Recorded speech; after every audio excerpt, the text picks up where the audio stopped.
আমি অনলাইনে কিছু পেঁয়াজের অর্ডার করছিলাম, যে আমার চাষাবাসের কী করে চাষাবাসটা, ও চাষাবাদের কাজের জন্য এগুলা পেঁয়াজ আসছে, খুলে দেখে কোন দিক দিয়ে খোলে। সাইডে দিয়ে এখান থেকে ইউজ করো।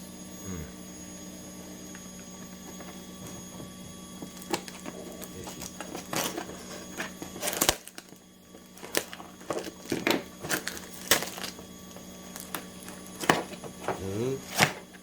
এই তো,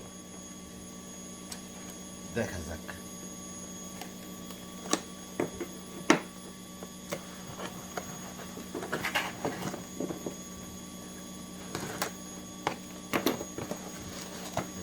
এই যে আমার পেঁয়াজ,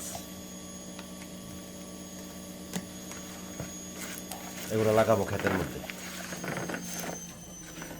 দেখা যাক কতগুলো হবে এখানে, 50টা 60টা নাকি হইতে পারে, 60-70টা এই জাতীয় হবে। ওকে, দেখা যাক পরে এগুলা খেতে লাগানোর পরে কি হয়।